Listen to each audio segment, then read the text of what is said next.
औज़ुबिल्लाहिमिनश्शैतानिर्रजीम बिस्मिल्लाहिर्रहमानिर्रहीम। आज हमने पढ़ना है बेटा ये हमारे LHV पार्ट फर्स्ट के जो लेक्चर हैं, ये हमारी ऑब्स्टेटिक्स यानी मिडवाइफरी की जो बुक है इसके शॉर्ट नोट्स में से आज हमने पढ़ना है पोस्ट मैच्योरिटी। इससे पहले हमने पढ़ा था बेटा प्री मैच्योर।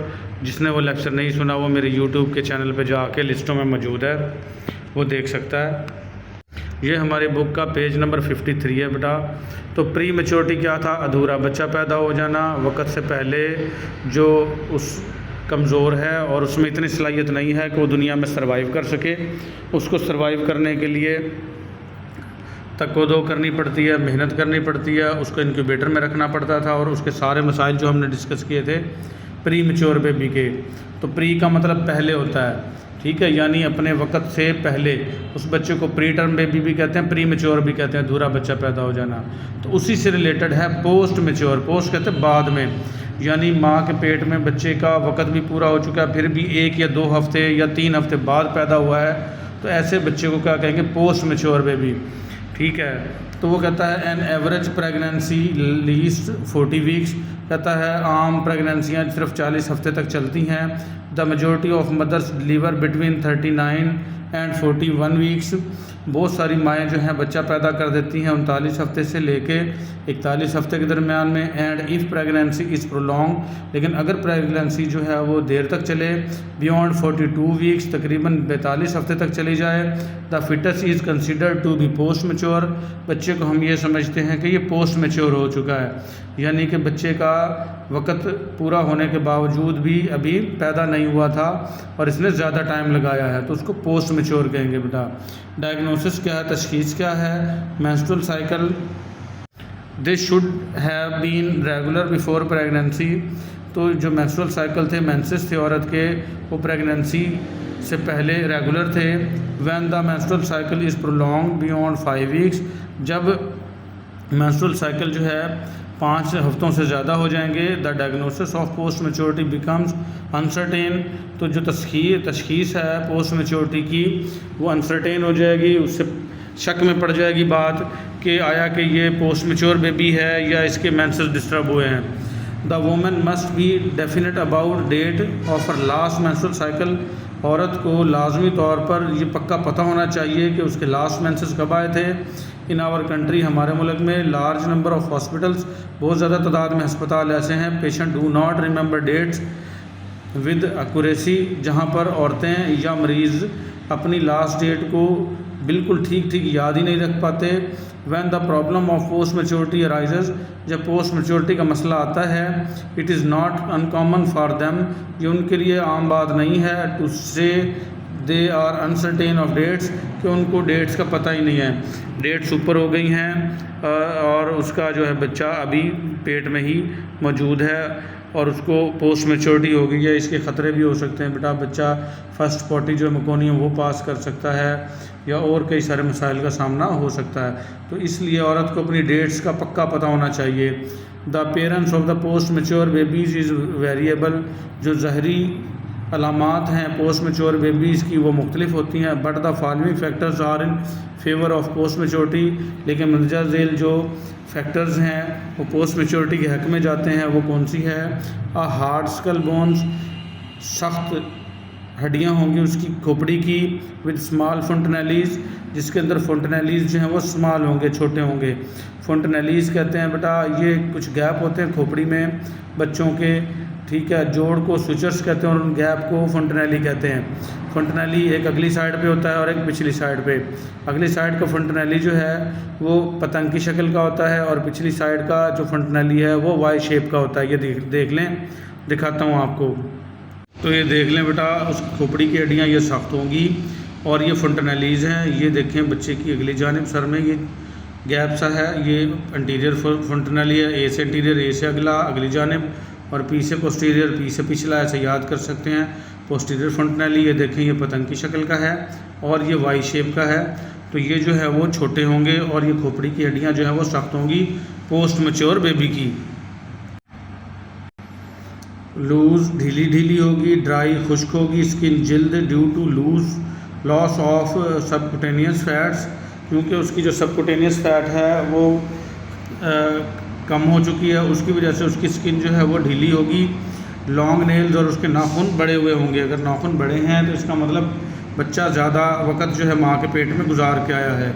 तो काजेज़ क्या हैं, वजूहात क्या होंगे बेटा पोस्ट मैच्योरिटी की। व्हाट काजेज़ पोस्ट मैच्योरिटी, क्या वजूहात बनती है पोस्ट मैच्योरिटी की, ये हेडिंग देनी है। It is not known why some pregnancies last longer, ये पता नहीं है कि क्यों कुछ जो हमल हैं वो ज़्यादा देर तक चलते हैं दैन टर्म प्रेगनेंसीज़ की निस्बत दैन अदर्स, दूसरों की निस्बत। तो कुछ जो हमल हैं ज़्यादा देर तक चलते हैं उनका कुछ कन्फर्म नहीं है अभी तक साइंसदानों को या डॉक्टर्स को कि क्यों वो ज़्यादा देर हुए हैं। Post maturity is more likely when a mother has had one और मोर प्रीवियस पोस्ट टर्म प्रेगनेंसीज। तो पोस्ट मैच्योरिटी उन्हीं औरतों को होती है जिनको पहले भी 1 या 2 मरतबा ऐसा मसला रहा है कि उनका बेबी पैदा नहीं हुआ वक्त पूरा होने के बावजूद भी। समटाइम्स कभी कभार मदर्स प्रेगनेंसी, माँ का जो हमल है ड्यू टू डेट इज़ मिसली कैलकुलेटेड, उसने डेटें जो है वो मिसकैलकुलेट की थी because she is not sure, क्योंकि उसको यकीन ही नहीं था ऑफर लास्ट मेंस्ट्रुअल पीरियड, अपने लास्ट मेंस्ट्रुअल पीरियड का। तो ये वजूहात हो सकती है, या तो उसने डेट ठीक से कैलकुलेट नहीं की या उसको पहले भी ये मसला बनता रहा है। साइंस क्या होंगे, अलामात क्या होंगी, ड्राई, खुश्क, लूज़, ढीली ढाली, पीलिंग स्किन, ऐसी जल्द जिसके ऊपर से ऐसे फील होगा कि जल्द ऊपर से उतर रही है, उसको पीलिंग कहते हैं। किसी जैसे फल को छीलते हैं हम माल्टे वगैरह को, उसको पीलिंग कहते हैं। तो ये स्किन जो उसकी पीलिंग होगी, ढीली होगी, खुश्क होगी। ओवर ग्रोन नेल्स, उसके नाखून ज़्यादा बड़े हुए होंगे। अबंडेंट स्काल्प हेयर, जो सर के ऊपर जो है ऊपर वाला जो सिरा है सर का उसको स्काल्प कहते हैं बेटा, उसके ऊपर ज़्यादा बड़े बाल होंगे। Visible creases on palms and soles of feet, और हथेलियों पे, पाम्स कहते हैं हथेलियों को बेटा, ये पालम्स नहीं पढ़ना पाम्स पढ़ना है। और सोल जो है पाँव का तलवा, उसके ऊपर क्रीजेज नज़र आएंगी यानी सलवटें नज़र आएंगी वाज़े। मिनिमल फैट डिपॉजिट, और उसके ऊपर फैट कम ही होगी यानी मोटा ताज़ा बच्चा नहीं होगा। ठीक है, ग्रीन हरे रंग का, ब्राउन या भूरे रंग का, और येलो कलरिंग ऑफ स्किन, या जल्द जो है वो येलो कलर की होगी यानी ग्रीन, ब्राउन या येलो होगी स्किन। फ्राम मकोनियम स्टेनिंग, और उसके साथ मकोनियम भी हो सकता है। मकोनियम कहते हैं फर्स्ट पॉटी को जो बच्चे की होती है। The first tool pass during pregnancy into the amniotic fluid, ये पहला पखाना है, पहली पोटी है बच्चे की जो वो प्रेगनेंसी के दौरान कर देता है। और वो जो एमनियोटिक फ्लूइड बच्चे के गिर्द है पानी, उसमें मिला हुआ होता है वो। तो इस तरीके से बच्चे की जिल्द होगी। More alert and wide eyed, बहुत ज़्यादा अलर्ट होगा बच्चा और उसकी आँखें चौड़ी होंगी क्योंकि वो अच्छा खासा टाइम माँ के पेट में गुजार के आया है। Management of post maturity, post maturity को आप मैनेज कैसे करेंगे। This is undertaken in hospital, ये ऐसी बच्चे को हॉस्पिटल के अंदर पैदा करवाएंगे।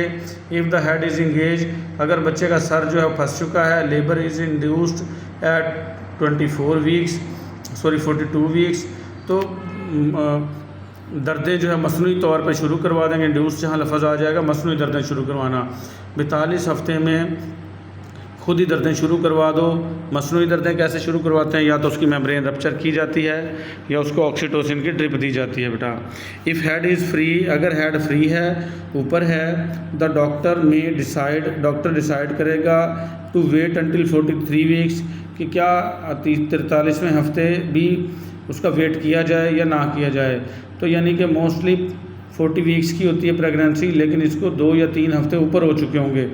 ठीक है। ड्यूरिंग लेबर, जब दर्दें हो रही होंगी, केयरफुल ऑब्जर्वेशंस, बहुत एहतियात के साथ मुशाहदे करने हैं। Are made to diagnose foetal distress, ताकि बच्चे की जो अंदर तंगी है उसका अंदाज़ा लगाया जा सके, तशखीस की जा सके। केयरफुल मुआयना करना है। डीप सेडेशन, इंतहाई सुकूनावर अद्वियात एंड जनरल एनेस्थीसिया, और जो आम बेहोशी है इज़ अवॉइडेड, उससे अवॉइड करेंगे। In the interest of the baby, बच्चे के मफाद में है ये कि ज़्यादा उसको बेहोशी की दवा दे दी तो खुदा न खास्ता कहीं बच्चे को भी वो नशा ना चढ़ जाए और बच्चे को जो है वो सांस लेने की सलाहियत इससे मुतासर हो सकती है और बच्चे की डेथ भी हो सकती है। वैन लेबर इज़ कम्प्लिकेटेड, जब उसकी दर्दें या उसका हमल पेचीदा हो जाए। बाय फीटल डिस्ट्रेस, बच्चे की तंगी की वजह से। और डिस्प्रपोर्शन, या डिस्प्रपोर्शन की वजह से। डिस्प्रपोर्शन क्या होता है, अभी बच्चे का सर बड़ा हो गया और पैदाइश का रास्ता छोटा है तो इसको डिस्प्रपोर्शन कहेंगे। It is terminated bye either forceps delivery और सिजेरियन सेक्शन, तो नॉर्मल डिलीवरी को आप टर्मिनेट करके क्या करवाओगे, या फोर्सेप डिलीवरी करवाओगे या बड़ा ऑपरेट कर दोगे। तो बड़ा ऑपरेट तो सबको पता है, फोर्सेप डिलीवरी दिखा देता हूँ आपको यहाँ से। ये देखें बेटा, ये फोर्सेप है। इस तरीके से ये पैदाइश के रास्ते से एंटर करके और बच्चे के हेड को इस तरीके से जकड़ के बाहर डिलीवर करवाया जाता है इससे। ये फोर्सेप है, ये मुख्तलिफ़ तरह की होती हैं, देख लें, ठीक है। तो ये फोर्सेप डिलीवरी करवाएंगे या बड़ा ऑपरेट करेंगे, क्योंकि डिस्प्रपोर्शन है, बच्चे का सर बड़ा है, पैदाइश का रास्ता छोटा है। फिर आ जाएगा बेटा complications of post maturity. Post maturity की पेचीदगियाँ क्या हैं? प्लेसेंटल इनसफिशेंसी, उसकी जो प्लेसेंटा है वो इनसफिशेंट होगी, यानी कि नाकाफ़ी होगी। डिजेनरेटिव चेंजेस, और उसमें कुछ तब्दीलियाँ आ रही होंगी। इन द प्लेसेंटा में आर इंक्रीज़, वो बढ़ सकती हैं, सो दैट ताकि oxygen supply is of the foetus decreases. और ये डिजेनरेटिव जो तब्दीलियाँ आई हैं, इससे जो बच्चे की ऑक्सीजन को लेने की जो सलाहियत है वो कम हो जाएगी।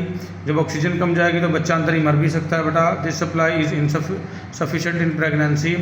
ये जो सप्लाई है ऑक्सीजन की हमल के दौरान तो काफ़ी थी, but with the onset of uterine contraction, लेकिन जैसे ही दर्दें शुरू हुई, the oxygen supply decreases, oxygen की सप्लाई कम हो जाएगी। एंड फीटल डिस्ट्रेस अपीयर्स, और बच्चे की तंगी ज़ाहिर होगी, विच में लीड टू स्टिल बर्थ, जिससे स्टिल बर्थ हो सकती है, यानी बच्चा माँ के पेट में मर सकता है। The hazards of placental insufficiency are increase, जो ख़तरे हैं प्लेसेंटल इंसफिशेंसी के वो बढ़ जाएंगे। इन प्राइमरी ग्रेविडा, ऐसी औरतों को जो पहले बच्चे को जन्म दे रही हों, ओवर 25 ईयर्स, और वो औरतें जो पहले बच्चे को भी जन्म दे रही थी और उनकी उम्र 25 साल से भी ज़्यादा हैं, तो उनको अंदर जो प्लेसेंटल इंसफिशेंसी का ख़तरा बढ़ जाता है। इन ऑल वुमेन, जितनी भी औरतें हैं विद 43 वीक्स ऑफ प्रेगनेंसी, जिनकी प्रेगनेंसी हमल 43 हफ्ते का हो चुका हो, and in the presence of pre eclamptic toxaemia, और उसको पहले ही प्री इक्लेप्टिक टॉक्सीमिया था, यानी दौरे पड़ने से पहले की सारी अलामात मौजूद थी, तो उसके अंदर प्लेसेंटल इंसफिशेंसी हो सकती है और बच्चे की मौत भी वाक़ई हो सकती है। The large baby has hard skull bones, जो बड़ा बच्चा है क्योंकि बड़ा हो गया है, उसको 40 हफ्ते में पैदा हो जाना चाहिए था, उसको 3 हफ्ते ऊपर हो गए हैं। 3 हफ्ते का मतलब 18-20 दिन बेटा, और उसके अंदर उसका सर बड़ा हो गया है, तो उसकी लार्ज स्कल होगी, खोपड़ी की बोन हड्डियाँ लार्ज हो गई हैं, विच डू नॉट मोल्ड, और जिनको आसानी से मरोड़ा तरोड़ा भी नहीं जा सकता वेल अच्छे से, सो दैट डिस्प्रपोर्शन में लीड, जिससे डिस्प्रपोर्शन हो जाएगा, यानी पैदाइश का रास्ता छोटा और सर बड़ा है, तो लीड टू फोर्सेप डिलीवरी, और इससे फोर्सेप डिलीवरी करनी पड़ सकती है, और सिजेरियन सेक्शन, या सिजेरियन सेक्शन का यानी बड़े ऑपरेट का सहारा लेना पड़ सकता है। तो ये था बेटा आज का हमारा लेक्चर, उम्मीद है समझ में आ गया होगा आपको। मिलेंगे अगले लेक्चर में। अल्लाह हाफिज़।